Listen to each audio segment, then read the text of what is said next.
Morning we're learning the daf in Tractate Eruvin. Bakol Marvin is the name of the chapter. Perek Shlishi, third chapter. Lamed Zion 37, page 37. So Ula proposes that in fact our Mishnah's version is correct and Ayo's is not. Ula Omar Leis Alayomas Nisin, Ayo's version is not correct, as is evident from our Mishnah. But that which was taught in the aforementioned Tosefta, that Rabbi Yehuda and Rabbi Yis and Rabbi Shimon prohibit this because they reject Bereira, retroactive designation. In fact, supports Ayo's version, for Rabbi Yehuda is expressly included in that group. Ula's version of the Tosefta taught the Tanoim's names in pairs as follows. Rabbi Shimon prohibits this because Rabbi Shimon prohibit because they reject Bereira. According to Ula's version, or the Tosefta, Rabbi Yehuda accept the use of Bereira. This is consistent with our Mishnah and inconsistent with Ayoy. What was Bereira? Retroactive designation. Okay. They're saying, like, for example, in the case of Eruv that you left in both sides of towns and you're not sure which way you're going to go, east or west. Like you're not sure where the goyim are coming at you. And so you're gonna, if they come, those are like tax collectors. If they come from the right, you go to the left. So it's retroactively, it means that your Eruv was correct because that's where you wanted to go. It's predicament that will happen and you're not sure what is going to happen, meaning and so therefore you are covering yourself on both sides, but the point is that one of them is not a valid Eruv and one becomes a valid Eruv, and because it's found out that this is the direction you needed to go. That's the concept of Bereira. So Rabbi Yossi and Bereira, but now Rabbi Yossi doesn't hold that there is a Bereira.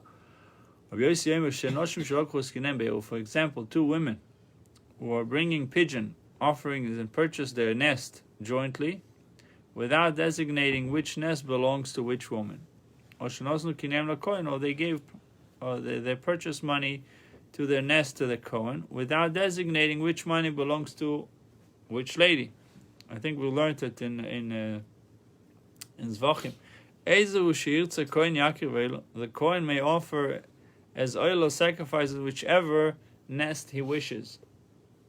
And he may offer as chatos sacrifice whichever nest he wishes, and that would be like Bereira, that because two women giving the Kohen money, they have to, let's say, to bring, each one has to bring chatos and oil. They gave birth, both of them gave birth. Now they have to give chatos and oil. But they didn't say which money is which. The Kohen is allowed to make that decision, and he's buying it. I could have two pigeons, so the Kohen takes this one and the next one, or this one and that one. But he is making the decision. Now the Bereira is retroactive designation that this is what was hers, and like you can say initially that we spoke also about the case of Bereira with tithing wine. If you have a barrel of wine, you say I'm giving from this. I'm giving this is, imagine, full of wine. I'm saying from this I'm giving Meiser Rishon. I'm giving Meiser Sheni. And now I can drink the rest, even though I didn't do anything. I just said I'm going to give. Anyhow, so if a sacrifice is offered on behalf of anyone other than its owner, the owner has not fulfilled his or her obligation, since the Kohen, who himself is not authorized to assign ownership of the pigeons to the women, may nevertheless specify for which woman he offers each pigeon. We must conclude that through application of Bereira, the pigeon offered for each woman is in fact hers. It is apparent then that Rabbi Yossi accepts the concept of Bereira, and this is inconsistent with his position as reported in the Tosefta. Amar Rabba, the Gemara resolved the inconsistency in Rabbi Yossi's ruling. Amar Rabba, Rabba said that in truth Rabbi Yossi rejects Bereira, but the Mishnah involving pigeons is not contradictory because Hasam Ksheisnu.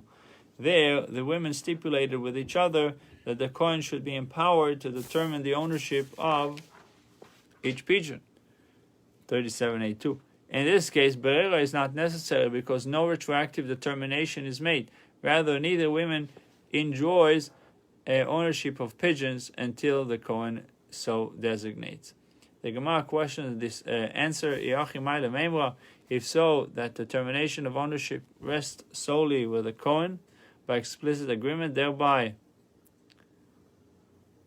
obviating the need for Bereira. Why is it necessary to say that these offerings are valid? There is no reason to assume otherwise.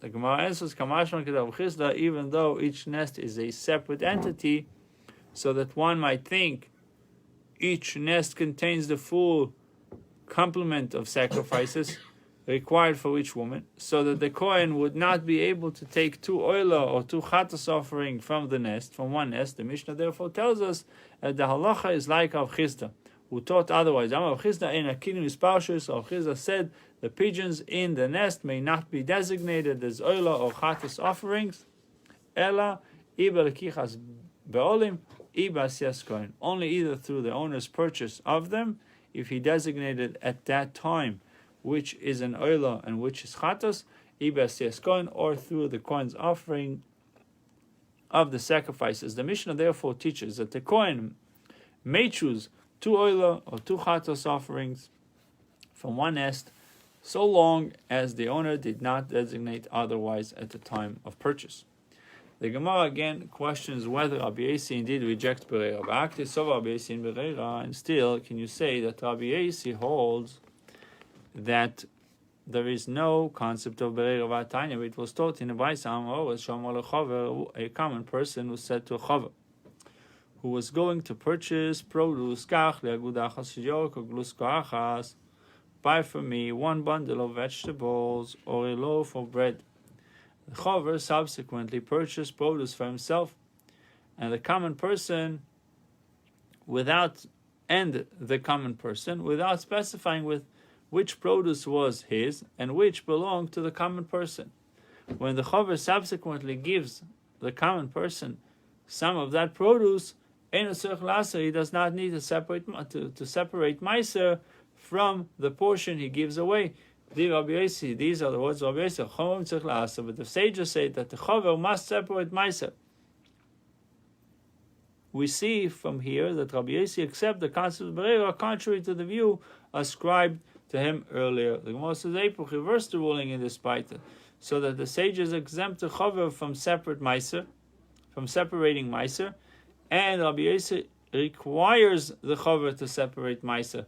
Rabbi Yossi is then consistent in his rulings. The Gemara again questions whether Rabbi Yossi indeed rejects Bereira. Tashma, come learn the following brayso, which reveals that Rabbi Yossi does accept the concept of Bereira. Oimer Meiser she'esh li b'beisi, the Meiser sheni which I have in my house, shall now be redeemed on the selah that will later come in my hand from this purse. Rabbi says the produce is redeemed. The selah he later removes is considered the selah that he meant at the time of his declaration, and the Meiser Sheni is redeemed upon it retroactively. Hence, Rabbi Yossi acknowledges the concept of Bereira. The Gemara says, Epuch, Rabbi Yossi reverse the ruling in this place and say Rabbi Yossi says that he did not properly redeem the Meiser Sheni. The sages declare the redemption valid because they accept the concept of Bereira, as Rabbi Yossi rules it invalid because he rejects Bereira. Having ascertained Rabbi Yossi's position on Bereira from the Mishnah cited in 36b, 37a, the Gemara was subsequently compelled to reverse the rulings in 2 braysos just cited. The Gemara questions the logic of this. What reason did you see to reverse the reading of 2 braysos because of 1 Mishnah, on the assumption that the braysos were erroneously recorded? Epoch, Eifuch chado mikame tarti. Why not reverse the rulings in the Mishnah because of the two brises and say that Rabbi Yossi accept the concept of Berera? This is more logical because only one change would be indeed to render Rabbi Yossi's ruling consistent. The Gemara says, "Ho vada ibchatanya." This brisa which discussed redeeming Ma'aser Sheni was certainly taught with the rulings reversed. The Ktani Seifa for the end of the brisa taught, "Umeid Rabbi Yossi beimer." Rabbi Yossi concedes that when he says Ma'aser sheyesh li b'seich beisi, the Ma'aser Sheni which I have in my house, Yehem echul ala sela chadosh shtale biyodi min hakis, shall be redeemed on a new selah that will later come up in my hand from this purse. Shechila, that he has properly redeemed the Ma'aser Sheni. When the Kama Ocha Shechila Sin Rabbi Yossi rules here, in the case mentioned at the end of the Brisa that he has redeemed it, Miklal De'osum Lechila, it is implied that here, in the first case of the Brisa, Rabbi Yossi holds that he did not redeem it. The Brisa is proof that Rabbi Yossi indeed rejects the concept of Berera. Consequently, it is logical to reverse Rabbi Yossi's ruling in the first Brisa as well, since otherwise it contradicts both the Mishnah and the second Brisa. So we have to say that Rabbi Yossi did not agree with the principle of Berera, with the concept of Berera. I had a purse. Okay, so he had the Ma'aser Sheni in his house, and he made it into the money. He redeemed it on the money. Then he said, whatever seller comes out, that's it. Well, in this specific case, he has it. You're right. He has the Ma'aser Sheni in his house, and he says, "I want to redeem it on a new seller that will come up in my hand from this purse." Yeah. Now he doesn't know which one will come yet. He says something that will come. Right.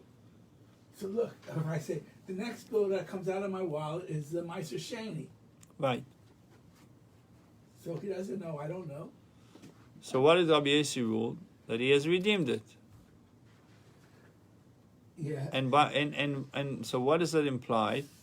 It is implied there in the first case of the Brisa Rabbi Yossi held that he did not redeem it. Why? Mm-hmm. This Brisa is proof that Rabbi Yossi rejected the concept of Berera. Consequently, it is logical to reverse the ruling of his first Brisa as well, since otherwise contradicts both the Mishnah and the second Brisa. Okay. So what's So it says over there, meaning here it's redeemed because he did the chilul, like you said, he took the money out of his pocket. But just to do it by speech, part of the wine in the barrel will be Ma'aser Rishon, part of it will be Ma'aser Sheni. Now I can drink the wine, and I'm redeeming the Ma'aser Sheni on this money. If he says everything by mouth, is not doing anything. Over here, he did an act. He took out the coin, he picked it up, he said, "This is." Yeah. So all right. Let's continue. The Gemara now clarifies the case mentioned at the end of the second Brisa.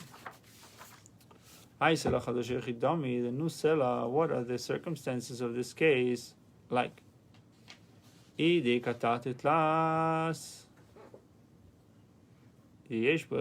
there are two or three, two or three new seller coins in the purse, so that a retroactive designation of the redemption coin took place. He has a few sloim. Yeah, okay. I got it. Ainu Kamaita, this is identical to the first part of the Brisa.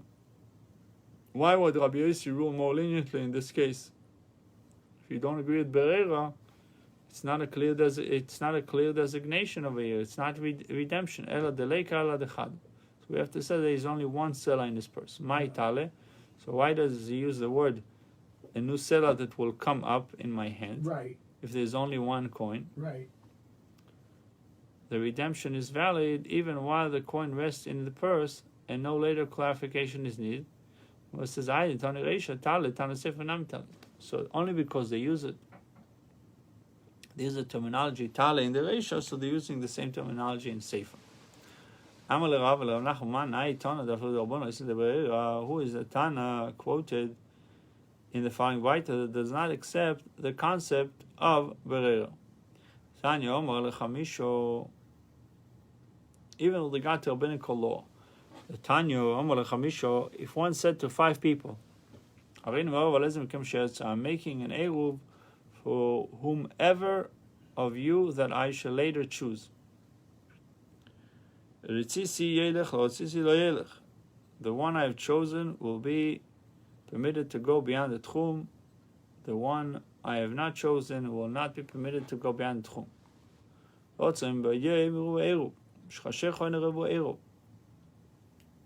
If he chose an individual for whom the Eruv should be effective while it was still there and Friday, the Eruv is valid. But if he's choosing only after dark, his Eruv is not a valid Eruv. However, where Bereira applied in the latter case, the Eruv should be effective retroactively. Clearly, then, the Tana rejects the concept of Bereira, even with regard to a rabbinical law of Techum. Who is this Tana? Rav Nachman was silent and did not say anything to him since he could not identify this Tana.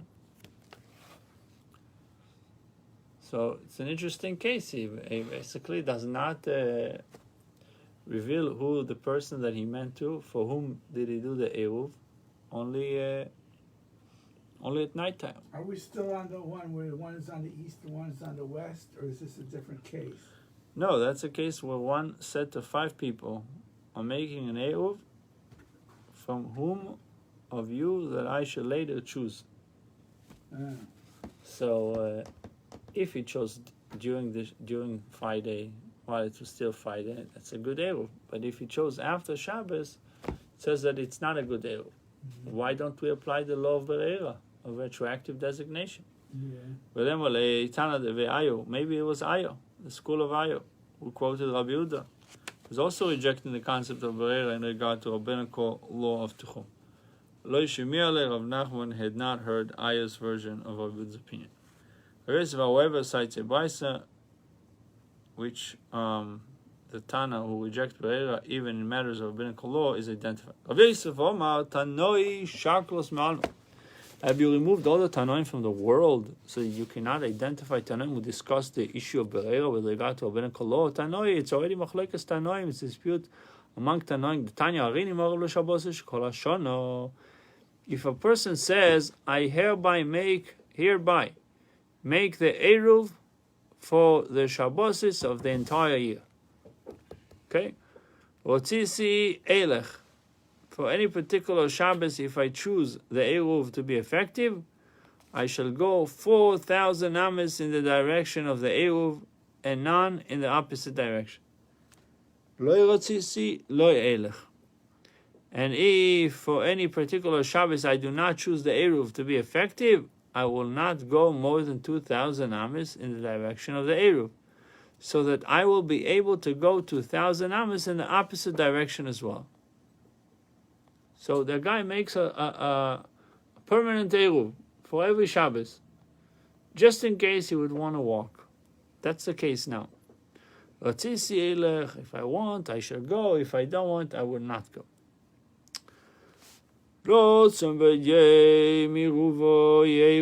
If he chose while it was still day, his Eruv is a valid Eruv.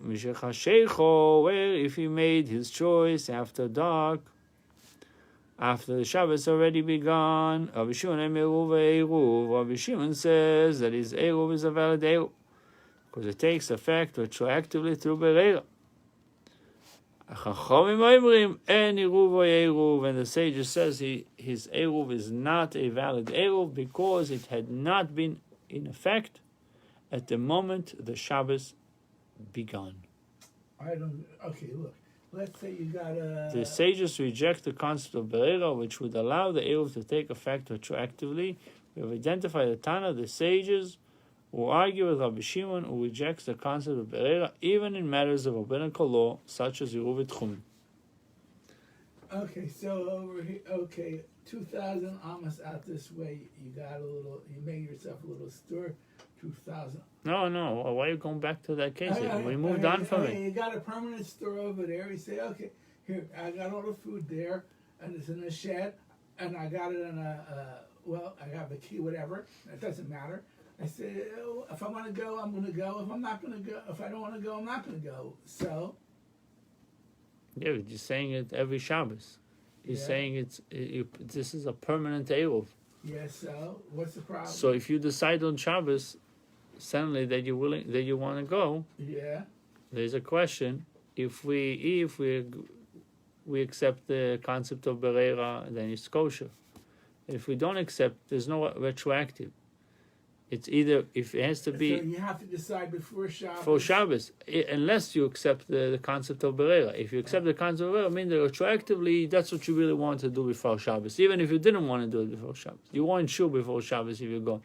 But now that you're going, it's... So if you're saying, if I'm having the machshava before Shabbos, maybe I'll go, maybe I won't go. It's not enough. According to this Tana, it's not good. All right. We have just learned that Rabbi Shimon does not accept the concept of Berera, and there is therefore a contradiction between the ruling of Rabbi Shimon in the previous Baita and the ruling of Rabbi Shimon quoted in this Baita. Rather, we must reverse the rulings of this Baita and attribute the sages the holding that the Eruv is valid due to Berera, and Rabbi Shimon the holding that the Eruv is invalid because they reject Berera. My kasha, what is so difficult that we are forced to reverse the rulings? Perhaps there's no contradiction between the two rulings of Rabbi Shimon. When does Rabbi Shimon not accept the concept of Berera? Only in matters of biblical law, such as the laws of tithing, which are discussed in the Baita on 37a. But with regard to rabbinical law, such as the laws of Tichum, he does accept the concept of Berera. Kasava of Yosef, man de Isley, Berera, lo shna b'deoraisa, lo shna b'derabbonon, Isley. He said, one who accepts Berera does so without differentiating between biblical and rabbinical law. The one who does not accept the concept of Berera, it doesn't make a difference to him if it's a biblical or rabbinical. Both ways it's not good. So either you do it all the way or you don't do it at all. Either you accept Berera for biblical and rabbinical or you don't accept Berera for biblical and rabbinical. Alternative interpretation.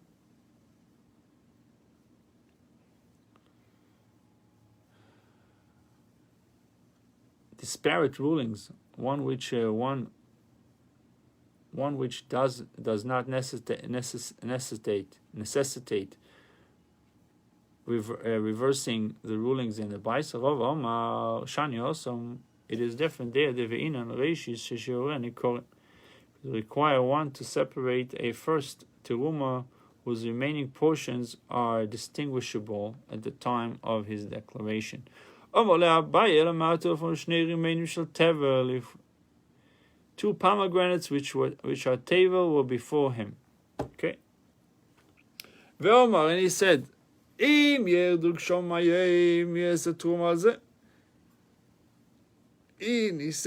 if rain falls today, this pomegranate shall be teruma for this other one.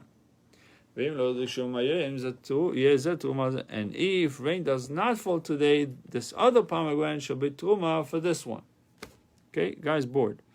Would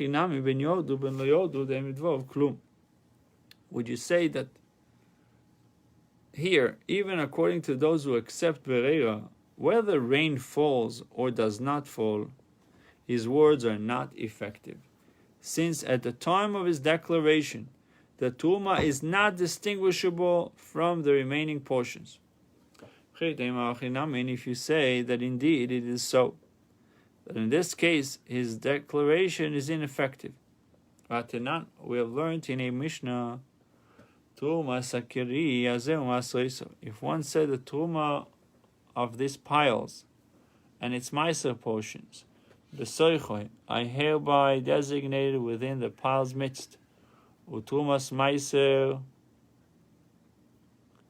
or if he had a pile of Meiser and said, Terumas Meiser of this pile, Besoichoi, is hereby designated within the pile's midst. Rabbi Shimon says, he has called the name he has designated the teruma and its separation is valid. He has designated teruma and its separation is valid.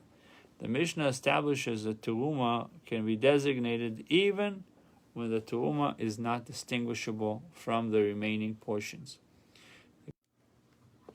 So Shani also the Ikasir is different there, where he designated teruma in the midst of the pile because there is produce surrounding the teruma along the perimeter of the pile, which is part of the remaining portions. The Gemara offers another interpretation of Rabbi Shimon's ruling, thereby avoiding the necessity of reversing the ruling in the Bais. The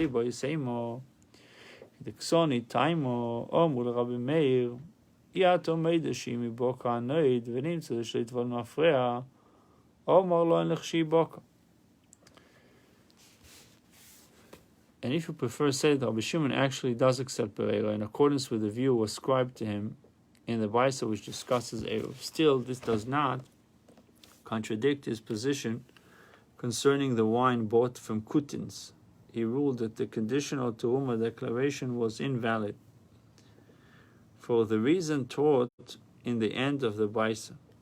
They, Rabbi Yossi and Rabbi Shimon, said to Rabbi Meir, who considers such a declaration of Teruma to be valid, do you not concede that we should be concerned that perhaps the leather flask holding the wine may crack, and the wine will spill out before the teruma is actually separated, and this person will be found to have been drinking tevel retroactively, since the teruma declaration was contingent on an actual separation which never took place. Hence, it is reasonable to disqualify teruma declarations that are not accompanied by an immediate separation of the teruma. So Rabbi Meir said to them, when the flask cracks, we will worry about it, since it is unlikely that the flask will split open. He may designate the teruma without immediately separating it. Hence, Rabbi Shimon does indeed accept Bereira. Only a secondary consideration caused them to invalidate the teruma designation on wine purchased from the Kutins or Kutis.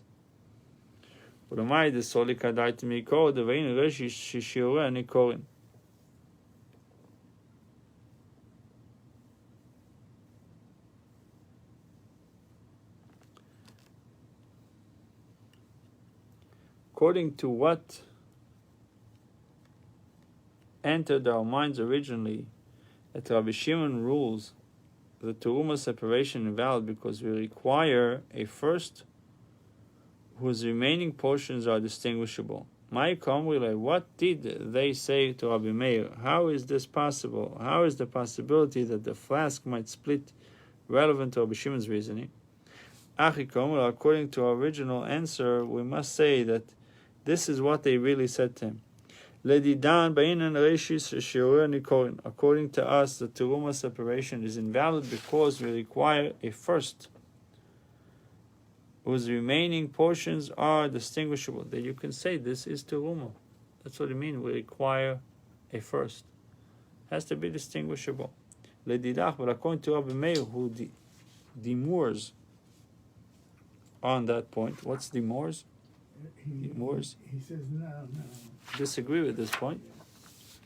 Do you not at least concede, admit that we should anyway rule this teruma designation valid? Since the flask may possibly split, and this person will be found to have been drinking tevel retroactively, I said to him, when it splits, we shall worry about it. It's not a common situation. We shouldn't worry about it. Let's read number 1 just for a second. Okay. In summation, we have 4 possible explanations of Rabbi Shimon's opinion. Number 1, that he does not accept Bereira like Rav Yosef. Number 2, that he accepts Bereira only where rabbinical laws are concerned. Number 3, that he accepts Bereira, but rules the Teruma separation invalid because of the requirement that the remaining portion be distinguishable. And D, that he accepts Bereira but qualifies the Teruma separation. He accepts Bereira but disqualifies the Teruma separation because of the possibility that the lather flask will crack. Buchim Tiyu. Couldn't you take pour a